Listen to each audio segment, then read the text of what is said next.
Good morning, good afternoon, good evening. Hello from Austin, Texas. We're here for another Venture Outfitter Weekly. Real excited to have both our studio audience and the connections we're making on LinkedIn. Real excited about how the community is growing, and keep on sending all the great ideas and feedback and stuff like that, because we're incorporating as much as we can as we build out this process of connecting around the world. We're going to talk about that a little bit more today. But welcome to the Venture Outfitter.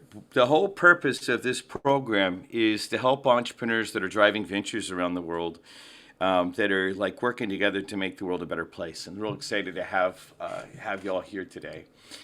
Thank you to DuoWorks. DuoWorks has been one of our longest term sponsors for supporting this program and TechRanch in general.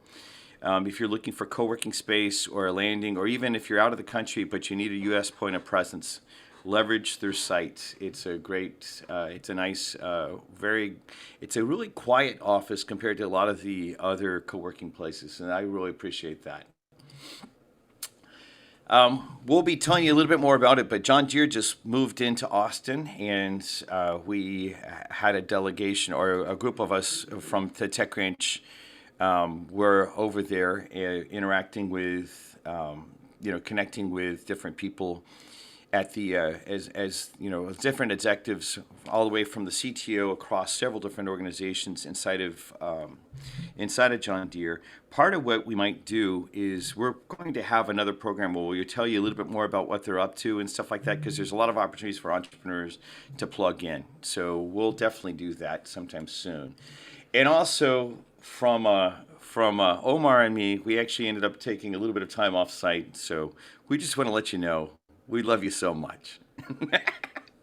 But yeah, it was a really great day on getting down to South Congress and working through, connecting with a bunch of different people, and then having a little bit of time for us to connect. There is a new Facebook, actually, there's an old Facebook group. We stopped using Facebook as much, but now, because we want to have a place where people can come in to connect with Tech Ranch before they get involved in a lot of the programs, there is a Facebook group. It was started years and years ago. Take advantage of it. If you're not on it, join our Facebook group. You can look for, it's # Tech Ranch Entrepreneurs. At some point, we'll probably change the name a little bit, just to with our existing guide and how we're setting things up and stuff like that. But make a long story short, look for that group. There's this quick application process. It'd be great to have you in there. And a lot of what's going to happen is a lot of the announcements we'll do into LinkedIn and we'll do into Facebook. But the main thing is to have a collection point. So, because people are like, hey, how do we get involved and stuff like that? We're changing some things around to make it easier to on-ramp into the programs and on-ramp into other stuff to keep you aware of what's going on. And let's see, let me make sure I go ahead and open up. Oh, our newsletter went out. A bunch of important announcements in our newsletter. If you're not on our newsletter, make sure you get on it. You can go to techranch.com/connect, and there's an easy way to onboard onto the newsletter. The main thing to do with the newsletter is just to be on it. Now, first off, we announced that Monica Bredis is going to be joining the team as the head of education and partnerships. One of the things that she's going to do is first steps on her Tech Ranch journey. Actually, she was in, I think it was Venture 430 or 31, so that's many, many, many years ago. Make a long story short, she'll be joining us on the trip to the project in Brno, Czech Republic, in the next few weeks. And so excited about that. That's part of what this was announced.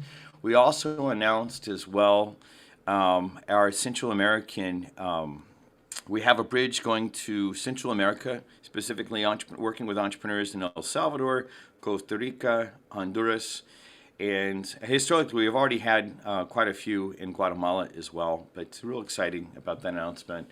So if you're not on there, make sure you check out the newsletter and get onto the newsletter, because we're going to start publishing a lot more. We will publish the newsletter into the Facebook group as well. So if you didn't see this last one, make sure you actually sign up there. And I'm excited about, so one of the things that we haven't publicized a lot is how we're working around the world, obviously through Zoom, and then you're going to see a lot more face-to-face type of interactions and stuff like that. This picture is from a couple weeks ago when I gave a speech, or I actually led a workshop with a number of entrepreneurs from the Armenian University, the American University of Armenia, which is based out of Yerevan, Armenia. And it was really great to do those interactions. And then Monica, as she was posting out the announcement about how she's getting involved and stuff like that, part of what she said was it really framed in what I get excited about as well. You see her comment over here. I love proliferating shared prosperity and freedom through enterprise. That's what this is all about, and real exciting to when I saw that quote, I'm like, wow, okay, she articulated something that I've been waving my hands and real excited about for quite a long time. So excited to work with these entrepreneurs in Armenia. We will have a project that's coming in the future where we're actually going to be on the ground there. More details about that as well. If you're interested in any particular country that has your focus for whatever reason, like the gentleman who introduced TechRanch into Armenia is actually an Armenian American based here in Austin. He's our country manager. If you're interested in making sure that the conversation that we're having is extended to a part of the world that you happen to have some ties to, make sure that you sign up as one of our country managers, and we'll be following up sometime soon with details about what to do about that. And where that is again, techranch.com/connect. There's a sign-up sheet for saying, hey, I'm interested in finding out more about this country manager. You don't have to be a really advanced entrepreneur or have connections in the government in the other location. It's just more about what we want to do is we want to make sure that we have situational awareness into the country and that relationships that are into the country. So that's exciting stuff. Next week's VO Weekly on April 21st, right before I hop on an airplane to the Czech Republic, we're going to hear from entrepreneurs that are on the front lines in Ukraine. And I've been talking to a handful of different Ukrainian entrepreneurs that have been involved in our network for a long time. And there's a couple of them that have said, hey, we'd really like to share a little bit more about what's going on. In fact, one of our entrepreneurs with a company, his name is Miroslav, with a company called Advantis. They do software development based out of Lviv, Ukraine. He was just telling me about his company has already invested around $200,000 with the support to the Ukrainians, direct support, where they're buying equipment and sending it. And it's a really interesting frame about what's happening and things like that. And so, make a long story short, we'll have more about next week. If you have specific questions, if you have something to add, if there's someone else, like last time I got a couple of other questions, can I invite my other Ukrainian friend? Of course. We'd love to hear multiple different perspectives. We have one person that's going to kind of lead the conversation. We'll tell you more about that. But real excited to have that conversation because they're doing important work both from a technology standpoint and then from a direct support to supporting the Ukrainians in this dealing with the events that are happening right there, right now. Coming soon, April 26th in Brno, Czech Republic. If you're in the region and you would like to be a part of the workshop, I think that we're already full, but if there's someone that's in the region around Brno, like I know we have some of our entrepreneurs that are coming in from Prague for the workshop we're doing in Brno. Obviously, Venice is close. Not Venice. That's funny. I'm doing a dyslexic moment and trying to remember my cities around there. We will be having other activities in the region. The first 2 days are going to be around Brno, and then we will have a couple days of workshops and interactions in Prague. and then there's a good chance I'll stay in the region for other activities. So if there's anything that we should know about what's on there, please let us know. And then, so today is talking about. Actually, I should always ask. I used to always ask when we weren't doing this fancy production kind of stuff.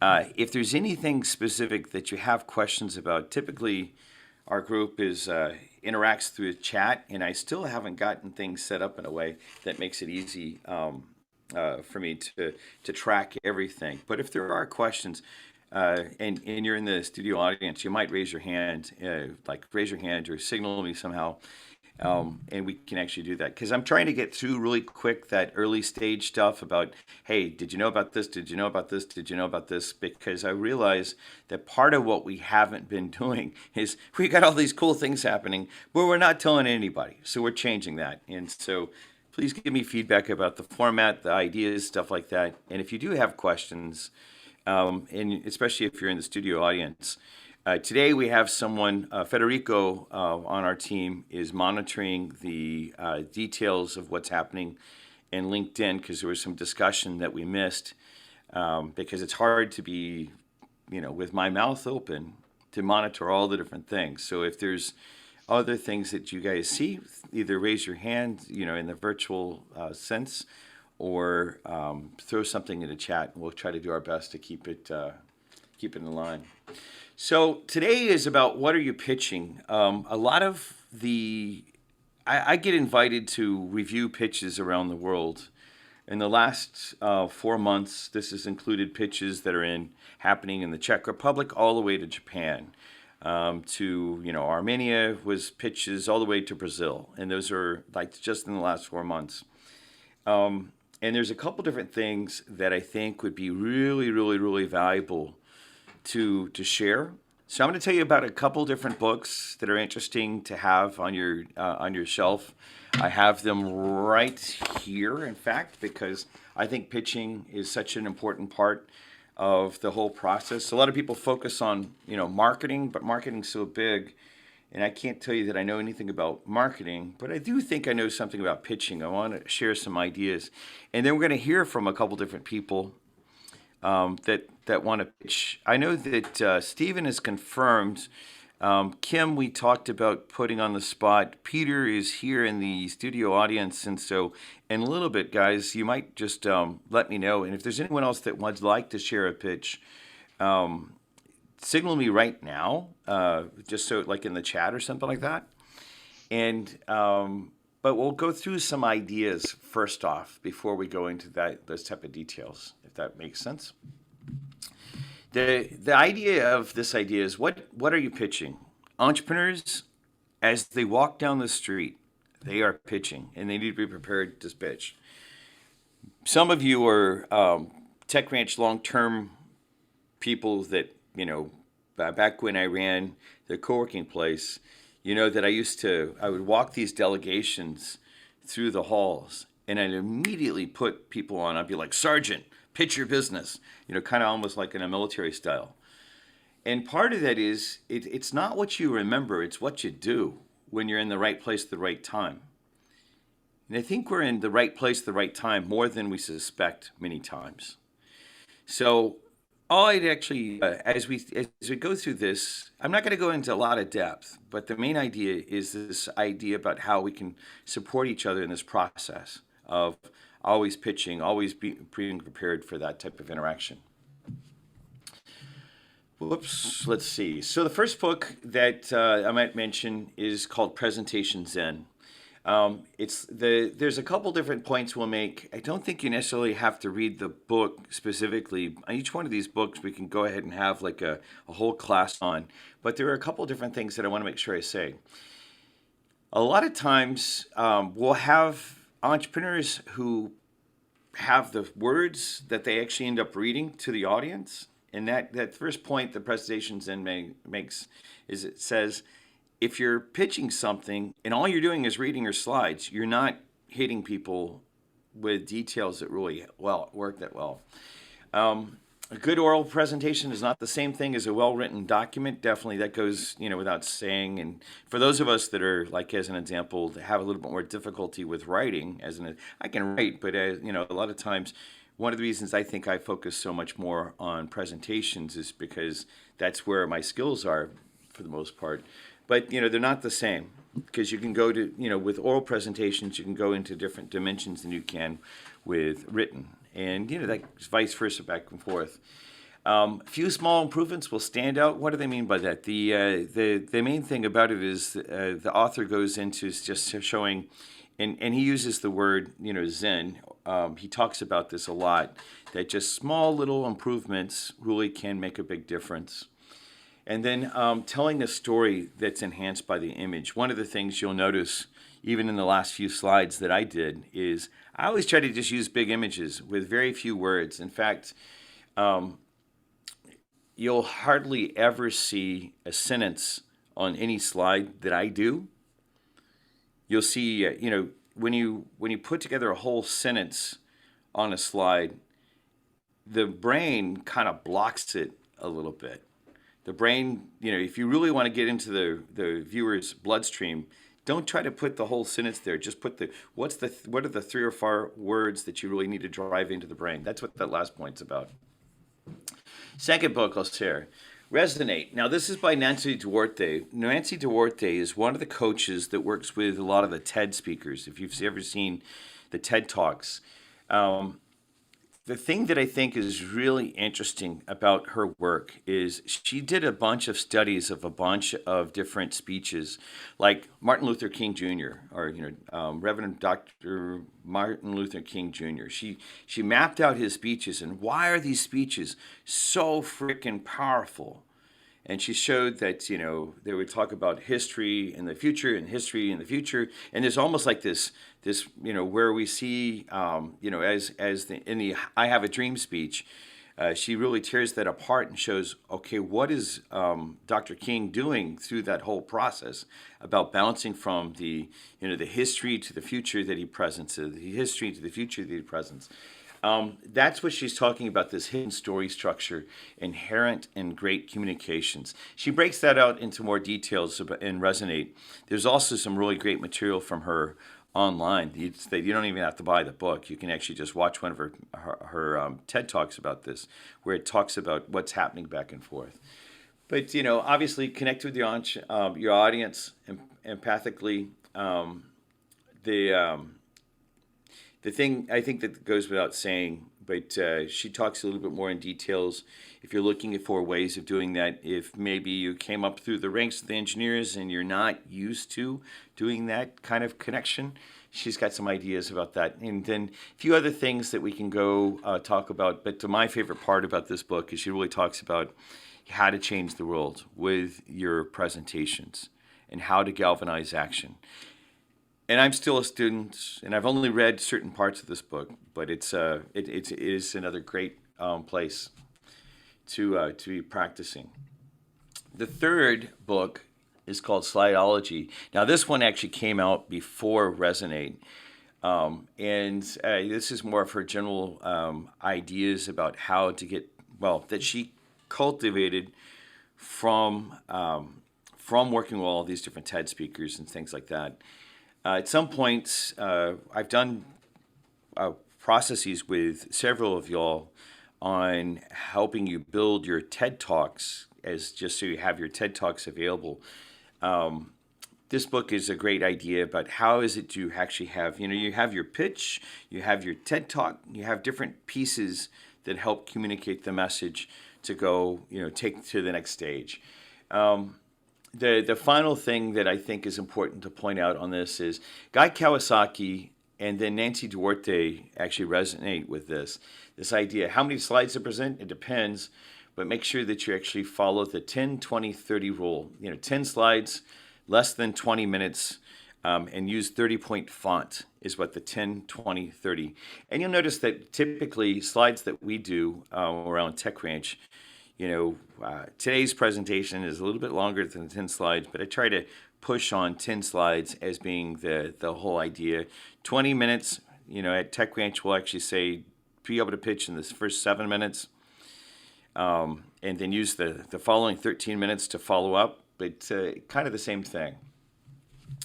But I thought that, these books are great, but maybe we can actually get this down to some really simple things to recognize as we work across different cultures and stuff like that. Different reflections, I'm not going to say that so I'm about to introduce a concept between Germans and Americans, and some of you have seen this before. When a German speaks, a lot of times they will always start with the speaker's qualifications. I got my PhD at the following place. I've been working at the Fraunhofer Institute for the last 15 years, blah, blah, blah, blah, blah. American side is, hey, I don't care about all of that. Just tell me what's the traction. Tell me, are the dogs eating the dog food? There's value in both, right? If you're teaching more about science, probably the German style is a little bit more appropriate. But if you're talking about entrepreneurship, especially, from this American or this Texan who lives in America, the thing that actually is interesting is you should always start, if you want to talk to dogs about whatever is going on with them, you talk to them about meat and you immediately have their attention. If you're talking to investors, you should immediately talk about traction. And we'll give you an example about that in another slide. The specific example is you want to pass the startup weekend test. If you're doing a pitch, pass the startup weekend test. What is the startup weekend test? Well, can two college students go to a startup weekend, throw a few slides together, and give the same pitch that you just gave? I have entrepreneurs that have tens of millions of dollars worth of revenue that when they pitch, at the end of the pitch, you don't know. You don't know. Did two kids just put together a pitch at startup weekend? Or has this guy or this team actually built something and sold $10 million. And I'm serious. Like when I say $10 million, I've got specific examples of this. Maybe $1 million of traction. So the startup weekend test, as you're doing pitches, is at the end of the pitch, did you convey something that showed that you really have traction? Or was it something you just said, maybe you, and it's perfectly fine to just say, hey, I just put this concept together, boom.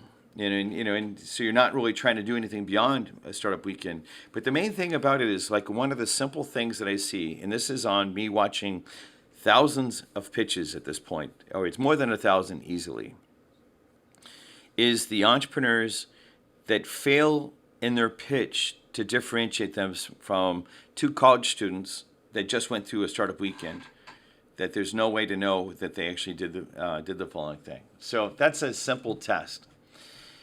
Next one is the wee test.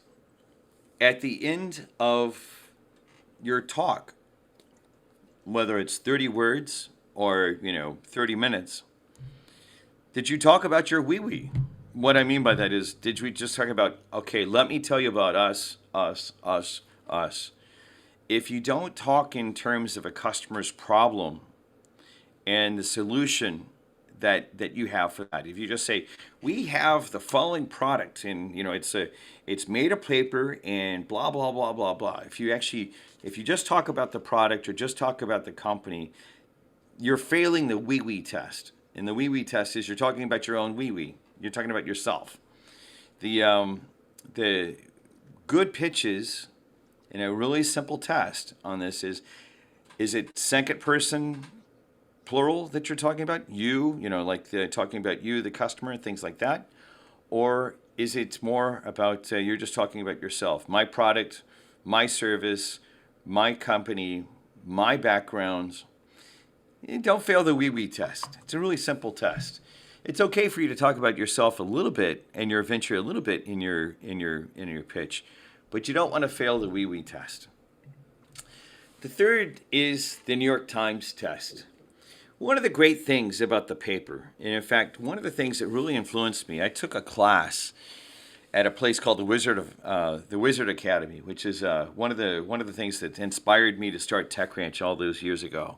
It's a business school for small to medium businesses that just happens to be based in Austin, Texas. And the lead guy, the advertising executive that leads that, he would also, he didn't call this the New York Times test, but he would actually talk about that he taught us about how news is written. There's a headline, and then you immediately get into meat within the first three sentences. There's a headline, like, I'm going to tell you what to think. I'm going to tell you Lindbergh does it, right? It's like we're celebrating. Lindbergh does it, right? It's really clear by the end of this. Lindbergh has done something. Some of you already knew Lindbergh, who he was, as an example. And then we actually immediately trip to Paris in 23 hours. You didn't talk about like, hey, let me tell you about my background and stuff like that. We're immediately orienting. The New York Times test is we immediately are orienting the other party on what they should be thinking about. And then within the first few lines of the article, like within the first sentence or two of the article, we already know what's the action that's happening. And that's what I call the New York Times test. You don't want to, one of the reasons that I don't necessarily like the German style introductions that we were talking about earlier. I tell you, when I went to the Fraunhofer Institute in Nuremberg, Germany, and I was getting to see all the shiny objects, I didn't care that because it's such an amazing place to see. They're doing some of the most cutting edge research in the world. So if the scientist wants to talk in the first 15 minutes about his or her background, that's fine. But the difficulty in the venture world is we might not have that much time with the parties. Now, when I was at the Fraunhofer Institute, I'm like, I'm going to listen to everything this guy has to say because it was just like mind candy. But the difficulty is we want to be able to hop straight into action because we don't know how long the transaction, the conversation between two people is going to happen. And a lot of times that's why you'll see that if I'm coaching you on a pitch, I'll push you to actually get to that traction, get to the meat, get to the so what. The so what that happens at the very beginning of this article is in the first three words. Lindbergh has done it, period. And then we know, okay, something really interesting has happened. So that just gets to this whole idea. Like as an example, I was coaching one of our entrepreneurs. We had a breakthrough session. For those of you all that know Diego De Stefano, who is one of our entrepreneurs that he's actually got some interesting stuff happening with TripLoop. So he was over here at the Tech Ranch on Friday, and we had what I call a breakthrough session. And in the breakthrough session, his slides, he's got this transaction that's about to happen, and it's real exciting stuff. His slides went on forever, like 10 minutes worth of slides. And I was like, Diego, tell me the story within the first 2 minutes, and then do everything else about. If I've got 10 minutes to tell you a story, tell me the story in the first 2 minutes. And then tell me how all the backup action behind it. That way, if someone who's on the other side of the transaction, they know why they should give a care about the story, right? Why they should care that the story matters, right? It's like tell that story quickly and then prove it. Versus if I tell you, hey, there's this problem in the market, and there's this problem in this market, and this problem in the market, and this problem in the market, and the problem in the market, and the problem. If I take all that time just telling you about defining the problem, no, what's more powerful is to say, here's the problem in the market. We have a solution for that. We're already doing some stuff with it. Oh, by the way, this is how we make money. Now, let me tell you more about what we know about this problem that's happening, right? Through going through that whole process, that's what actually makes things really drive forward really quickly. That's the thing. Okay, so blah, blah, blah. I'm actually taking too much time to tell my story in the first place anyway, but the whole idea here is for us to have some basic rules to review pitches with, because a lot of what we do together, especially as we're telling our stories to each other in our community, which is a great place to practice, and we'll have more breakout pitch sessions coming soon, just because I know a lot of y'all are at interesting times in your venture's history. So stuff like that's going to be happening soon. We'll do more of that very, very, very soon. So this is the part where we're going to start switching over to having several of y'all pitch. What I would like to do is, since we to maximize our impacts and minimize maximize the impact, I would love to have it be where we have an entrepreneur pitch, and that, whether it's from the rules of pitching that I just said or something else, please give feedback. Now, the best, easiest way, if you're here in the studio audience, in the Zoom audience, to give feedback is for you to just share it in, share it in the chat. What did you like and what you didn't like? Don't give lukewarm feedback. Hey, I think your pitch is great. Blah blah blah. Your pitch is great. That's good. We need that. But what are the things that the entrepreneur should save and enhance, or what are the things that maybe didn't you were confused about or something like that? Share that type of feedback in the chat.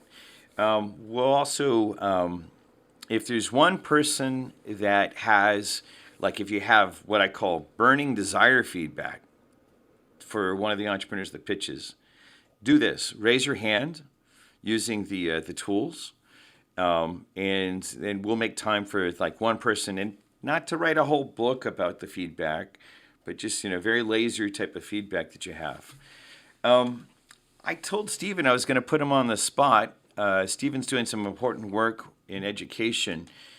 Stephen, why don't we start with you? And then if you're ready to pitch too, please go ahead and make sure you give me a thumbs up. A thumbs up would be the signal for, hey, I'd like to be one of the next people pitching.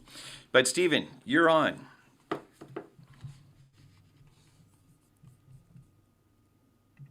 Oh, you're on mute, by the way. Got it. Thank you. I'm going to share my screen here. 1 second.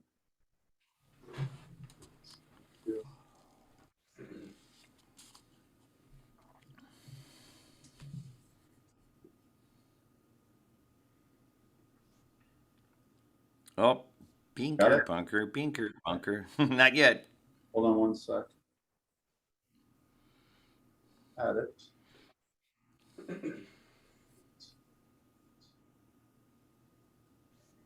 Perfect. You see that? Not yet. Let's see, I'll remove the spotlight. Go right ahead.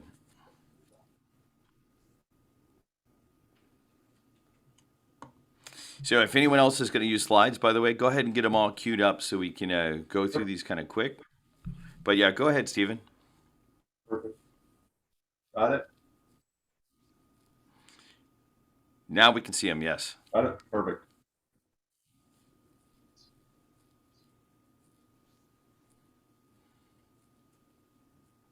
Which screen? Hold on.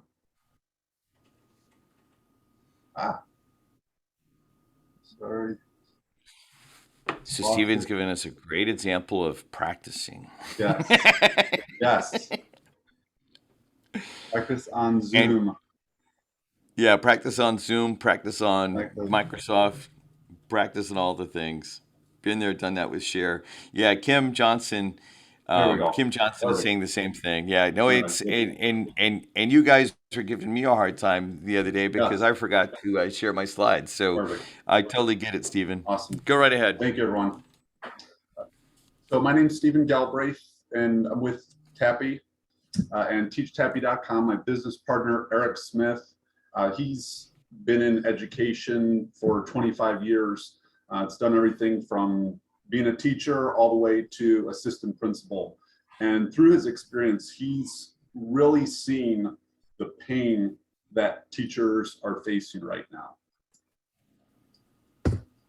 They're feeling overworked, they're feeling underpaid, they're not celebrated, and they're really not given any support like they used to. And it's causing these teachers to just leave the profession at an alarming rate. And when that happens, these teachers aren't around to teach kids who really need that attention right now to solve tomorrow's problems. Dale Carnegie once said, an hour of planning can save you 10 hours of doing. So as we speak, teachers are having something developed for them. They're getting a planner, they're getting an organizer, and a true peer-to-peer collaborator. So that's a planner, an organizer, and a true peer-to-peer collaborator all in one. This is their digital assistant. Now here's where I'd actually just kind of this is where I would have slides of the actual wireframes. Those are being developed right now, but that's where we would show this here. So our business model is twofold. We go direct to consumer, and we also have an enterprise model. Enterprise would be your decision makers, like your department heads and your principals, and then direct to consumer would be students, teachers, and parents. We see the market for homeschooling parents and teachers developing pods growing over the next 3 to 5 years. And TAPI is going to be able to help with that, because parents and teachers don't have time to spend hours looking for all these resources. They're going to get that all in one place. It's going to be the most easiest planner for them. And the department heads also, they're really looking for a way teachers right now can collaborate with each other, and they're promoting that, but there's just nothing that's available to them that can truly be a peer-to-peer collaborator. Now, how does all this work? So as I was saying earlier, Eric's been in education for 25 years. He has his PhD. He's done everything from being a teacher where the tire hits the road. He's done thousands of teacher evaluations. He's observed, thousands of different classrooms and worked with hundreds of admin and teachers. And he sees common themes, and he's worked in both lower end schools that might have been low rated or low grade, everything to higher A-rated schools, and seen all these common themes. And the common themes are, we're feeling underpaid, not appreciated, and not supported. And we are looking for something that can plan, organize, and really be a true peer-to-peer collaborator, because teachers right now feel like they're teaching on an island because they don't have that support, and they're just leaving the profession. So if you've seen the movie Iron Man before, this is a picture of Robert Downey Jr. playing Iron Man in the series, and he's talking to his assistant, Jarvis. Jarvis helps Iron Man in everything he does, but Iron Man also needs Jarvis to do his work. Teachers are getting a Jarvis for their classroom. So our marketing and sales strategy is, as I was saying earlier, we have twofold. We do direct to enterprise, and then we also have consumer based. We expect, just because we have connections with 2,000 plus teachers and 400 plus admin, when we talk to those administrators and those teachers, our pull through will be about 30% in signups. So we expect to hit about 1.2 million in ARR by the end of next year.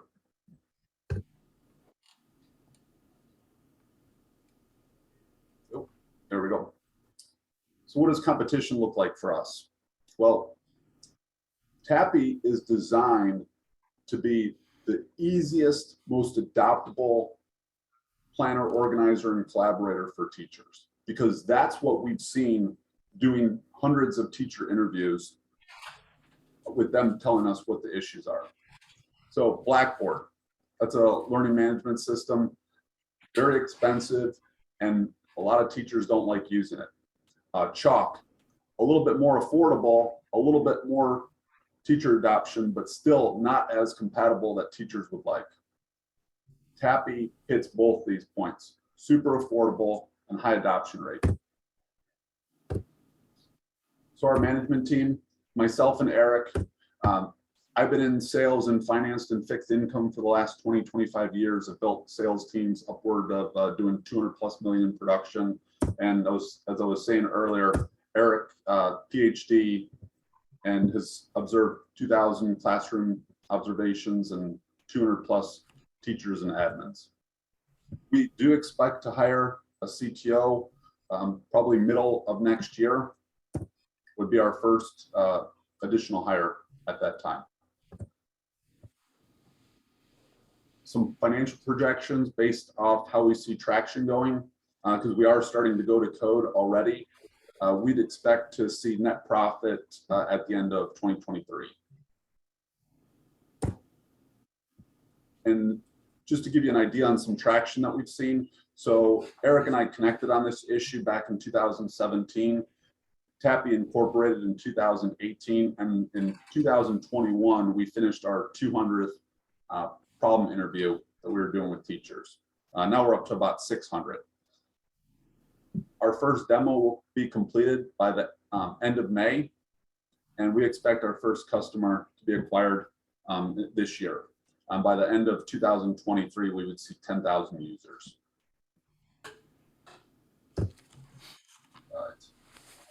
Now here, so that part's done. So here's where I would ask for funds.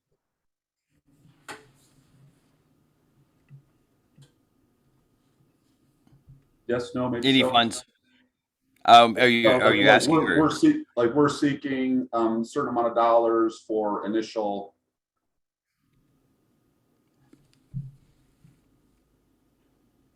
The main thing about it is you can actually ask. Okay. But let me do this. Let's open it up to feedback. I know that Inez shared a bunch of feedback. Inez, I know that earlier you said that you were having some difficulty with your lungs, but do you want to share live? Yeah, sure. I would illustrate more with numbers. Okay. And making sure that also they are consistent. So in one place you mentioned 200 interviews in the slide, and then later you mentioned 600. So obviously 600 is a more impressive number. Yep. I would consider choosing something that relaxes before you start. So Yep. breathing exercise or whatever it is, because Perfect. especially in the beginning, you were rocking a little bit forward and back.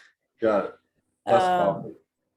But overall, it's like you've been around the block for a while, and like in the timeline, you showed it. You know your thing. You did your research. You talk about your business model with confidence and clarity, and so I would be interested in investing. Okay. Thank you. Any other feedback from anyone? Can you guys hear me?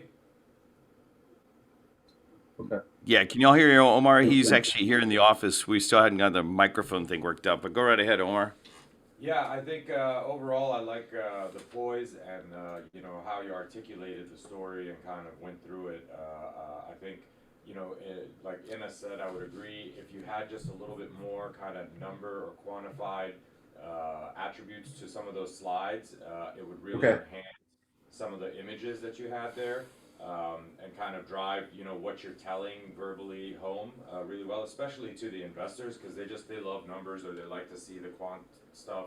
So if you have kind of some interesting ways to present some of those stats or some of those kind of performance milestones, etc., or targets in a quant way, but visually with the images, not overcrowding, right? Like I agree with Kevin as well. Like we don't ever want to crowd the slide and have just too much noise or kind of distraction on there. But a few numbers kind of will make a big punch. Perfect. Thanks, Omar. And one way that the problem that you're trying to solve shows up a lot is the attrition, the teachers quitting. So if you can have numbers on that, and also if you could somehow quantify how much that costs the state in terms of replacement of those, or students that don't have proper education and how much that is going to cost society. So if you can put like price tags to the problem that you're solving. Can I ask a question here? Okay. Go right ahead, really quick. Yeah. So where would you like to see that? like it right up front, like, hey, it costs $10,000 to onboard a teacher, or should I put that in the problem slide, or in the, maybe in the like business model slide when I'm talking about the enterprise, because that's how it saves them money? Wait, let me do this. I'll give my feedback about that to kind of give like an idea. So the only thing that's interesting, Stephen, since I've gotten to see your pitch evolve somewhat, is you really niced it this time. That's another one of the concepts that I need to make sure. You never want to nice something. There's each one of y'all should either be using sex or violence. And it's actually violent right now that what you told me previously that 1/3 of teachers or more than 1/3 are actually saying, "Hey, we're considering leaving this year," right? Yeah, What's the number? yeah, it's 1/3. Yeah, 1/3, right? Yep. So the problem is a hair on fire problem, but your statement of it was really nice. Okay, You were soft selling it. okay, It's like, hey, if you're a parent, you have kids, or you care about the education of the future of our children, 1/3 won out right now this year, right? hey, And then to so, Inez's point, yeah, to Inez's, that's my first point. My second point is, and it's going to cost you $10,000 just to get another teacher, just to get, or whatever the number is, like you're saying. what about, so in Hillsborough County, Florida, last year, 480 teachers were open. There were 480 teacher positions open, which meant 8,000 kids didn't have a teacher last year. That's an issue. Yep. Like, Yeah, more, I see that. Since you know that, I'm not sure why you niced us, yeah, saying, yeah, "Hey, well, we have this education problem. yeah, We we have this education problem, okay, and we're blah blah blah." You're yeah, nicing it. The got only it, other thing is some of your slides were repetitive, and I would actually be careful about that. Remember how I okay, was saying, tell the story in 2 minutes if you okay, have 10?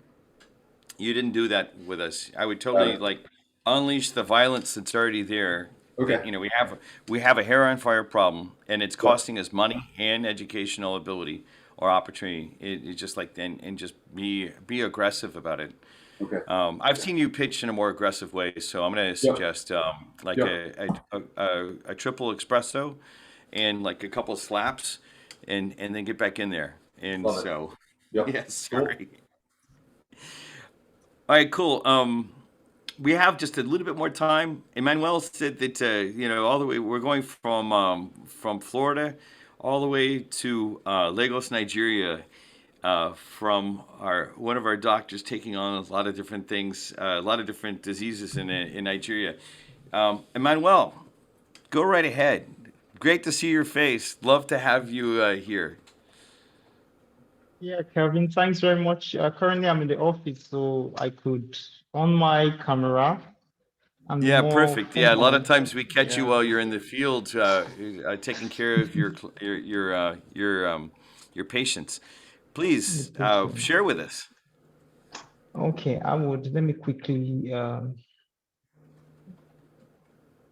get just a quick slide on.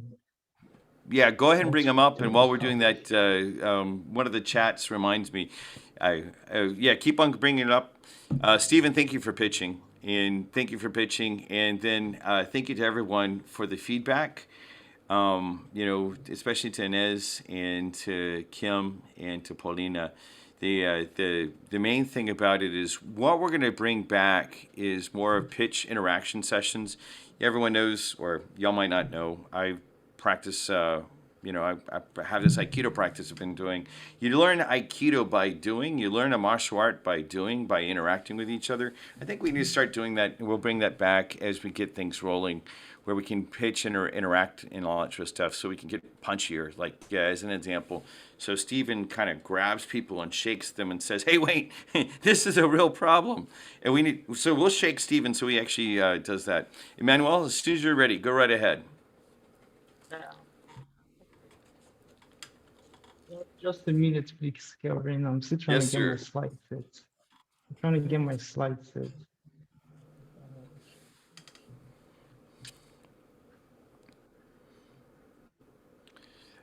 While we're waiting, we might even get John or Peter if you want to tell if you want to give us like an update while Emmanuel's getting his slides. It'd be great to hear from either one of you. You mean me? Peter, are you ready to pitch, or you want to tell us what's happening with Harris Digital? Yeah, I think we will take it separately. I will leave you a note. But Yeah, do this. Give us a quick elevator pitch while Emmanuel keep on getting the things queued up since we have a limited amount of time together. Sure. Peter, what's your elevator pitch? Yeah, so actually, American manufacturers are running at high risk. Today, I just had a call with China, and China's government is really supporting the manufacturing base becoming more productive by adopting machine digitization technologies and stuff. So America wants to take the manufacturing back, but and we know that they have to be running more productively as well, not only to compete with China, but only to overcome this lack of labor situation. So we need to really catch up here. And we know for running machine digital, yeah. We have someone pitching in the background. Just a moment. No worries. It's evening time in Budapest right now, so it's great to see Peter with the kids. So anyways, so the solution is machine digitization. We know it. So earlier doctors are reporting 30-40% improvements on unexpected machine downtimes as just one example. And if you take only this problem, that costs $50 billion to the industry every year. So, but why are not American manufacturers going on that way? They are reporting three main reasons. They find current solutions very, very expensive. They do not have the necessary expertise, and they do not have the time to run such long projects. So what is needed is just the opposite, and this is what Harris Digital is offering. An IoT and artificial intelligence-driven machine digitization that is incredibly fast, incredibly simple, and incredibly inexpensive. So by that, we can have manufacturers become more productive on a very smart and easy way. So I think having all this technology in our hand is not really a surprise that we are having pretty much 50 customers around 3 countries, or I mean 3 continents and 9 countries. So and they are really want to go with us. And we want to go also and grow our company. So we are looking for $2 million investment, as well as if you guys have any manufacturer connections or any relation to system integrators, please just let me know, and I will be happy to go with it. So thank you so much for your attention and for your feedbacks. So let's do this. Give feedback in the chat. One of the things that I'm thinking about, my feedback really quick, and Emmanuel, give us a signal as soon as you're ready, because I know we're gonna go a little bit over time-wise, but I'd love to actually, since you're here, I want to make sure we get a chance to hear from you as well. I love the idea, we're gonna hear United States, we're gonna hear from Hungary, and we're gonna hear from Nigeria, all in one sitting. And for those of y'all that actually have to step out because it's turning on like top of the hour, definitely remember to sign up on techranch.com/connect. Peter, the number one feedback is because there is so many words. There's a program that we do at the Tech Ranch where we try to really push the entrepreneur to have 30 words plus a question. When you're not supported by slides, a lot of words can get lost. Right. So my suggestion is that I'm going to ask Jello to find a time for us to go through, and for anyone that's at the network or coaching level of the program, that we'll run a live version of our elevator pitch exercise. We won't do it during the VO Weekly, but we'll run a live version of that. So anyone that's in the network level or coaching level that we can go through. If you have an opinion about when you'd like to see that running, please make sure that you tell Jello. And Jello, make sure you share contact information so that they know how to get a hold of you to express that time. The main thing though is with a much shorter set of words, something like American manufacturers to gain compactivity. Well, actually, I was usually pretty good about doing it on the flies, but I'm going to stumble right now because I'm on the spot. But the main thing is be able to do it like in 30 to 40 words. Right. Yeah, sure. Where, yeah, where, Right. and that way there's a better chance. I mean, your English is great. Your accent is pretty easy to understand. It's pretty neutral when it comes to accents. The only thing about it is if there were only 30 words to convey that first part, it'll punch even harder because there will be the possibility of more time for the person to get to think about what you just said, if that makes sense. Absolutely. Thanks a lot. And especially when you actually have interruptions from helpers, if you get the 30 words out kind of quick, you have a better chance of conveying that because there's always going to be interruptions of all different types. Absolutely. As we just seen. Right. Thanks so much. Cool. Kevin. Yeah, thank you, Peter. Great to see you. Absolutely. Manuel, I see slides. Go right ahead. Okay, thanks very much, Kevin. So good evening, everyone from Nigeria. Good morning, afternoon there at Texas. Okay, my name is Dr. Manuel. I'm the founder and CEO of Canva, which is a e-health technology software. So Canva is on a mission to build communities that are stronger than diseases, leveraging technology. And one way we do that is through a software we built. So imagine you got to your bank and you saw a very long queue and you try to go inside the bank to find out what is happening. And you saw all the cashiers using pen and paper. They were using pen and paper to actually do their books. And instead of using the counting machine, they were counting the money to issue to the customer. So that's what is causing a whole lot of queue because everything is paper-based. Imagine in Africa, a lot of health facilities that offer immunization or vaccination services are still operating that way. So they operate a paper-based system, and even when they try to use Excel, it's not digitalized. So it's costing a lot of long waiting time, a lot of efforts, and it's also costing them a lot of money in documenting and improving their processes. So immunization records get lost because some of this paper, like the green card we are seeing, can easily get lost. And also it's hard to reconcile records. When a client leaves a particular facility to another health facility, it's very difficult to actually know the vaccines the clients have taken. So the health workers would have to search a whole lot of paper-based files or have to place a lot of calls to the other facility. So this is costing health facilities time, efforts, and money. So what we do at Canva is an e-health technology platform that helps health facilities that offer immunization processes improve their operations. And so Canva have the ability to ease data collection and processing. All data are secured and stored in the cloud, easy access to vaccination record, and increases vaccination rate uptake and completion rate. So Canva sends automated SMS, WhatsApp, and email reminders to clients of the vaccines they've received. Canva also makes it easy for health facilities to reconcile vaccination records because it has a unique ID, which once they impute into the software, it synchronizes the past and present vaccination history. So in sum, Canva is on a mission to build communities that are stronger than infectious diseases using technology.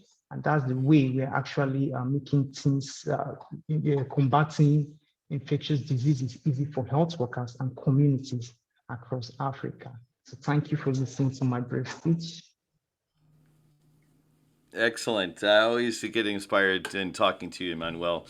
Thank you for the work you do. So you got some feedback in the chat. I know that we're a little bit over our time that normally, but I'm wondering if there's anyone that would like to come on live and share feedback. share feedback live. Inez, I saw some notes from you. Melvin, I saw some notes from you. Either one of you all want to come on live and actually share it live?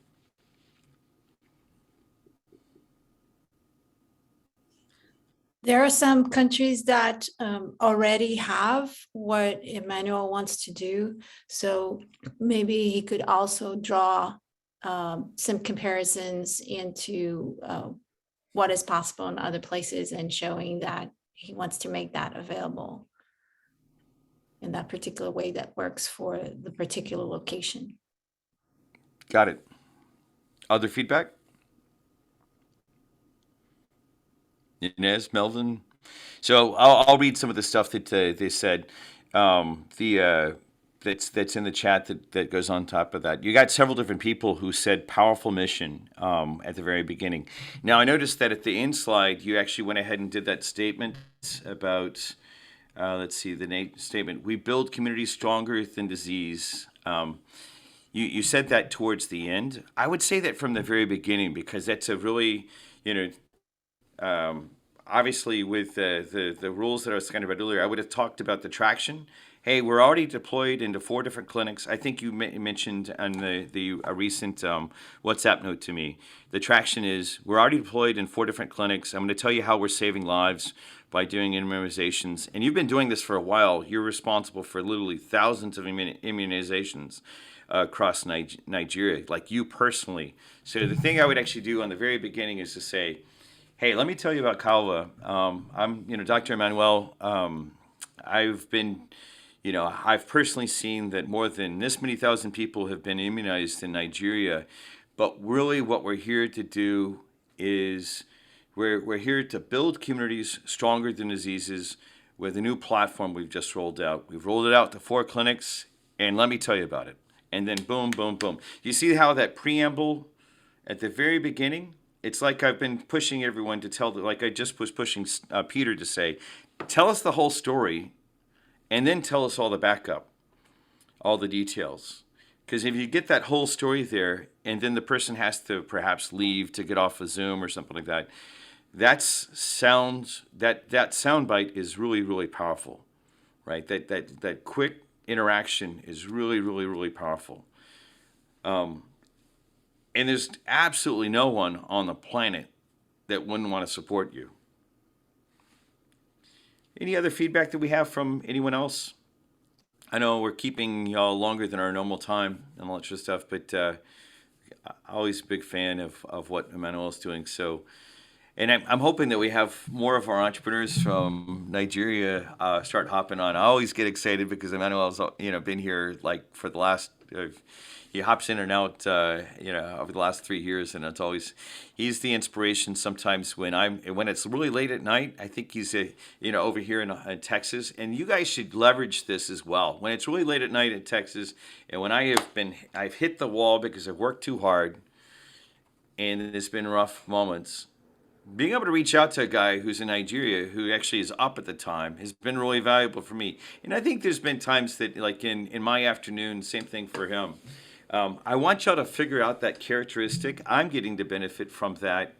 And a lot of times, I don't think that the network knows that yet. The network doesn't get that. And I'm not talking about me. I'm talking about being able to leverage that the sun doesn't set on your community of practice.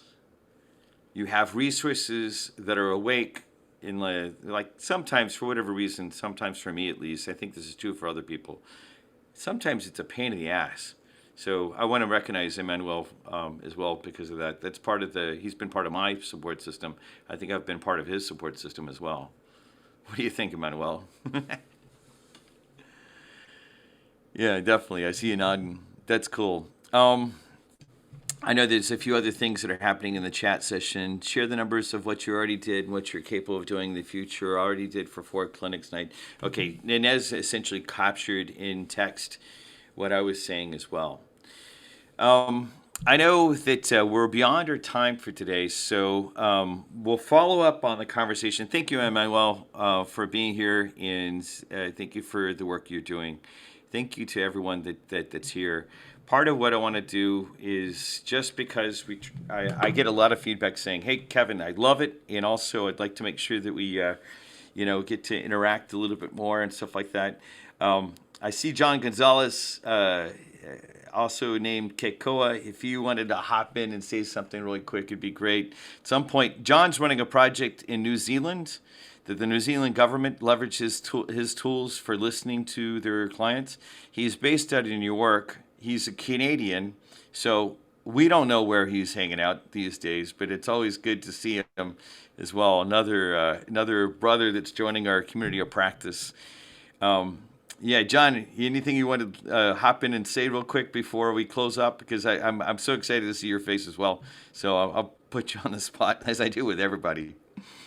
I'll just say hi for now, and looking forward to engaging more with the Tech Ranch community. Excited to hear about all the projects that are happening, and I hope to at some point share more about what I'm working on, because things have changed. I look forward to hearing more for sure. So, all right. Well, what we'll do is we'll go ahead and start doing the wrap for today. The main thing to remind you is go to techranch.com/connect.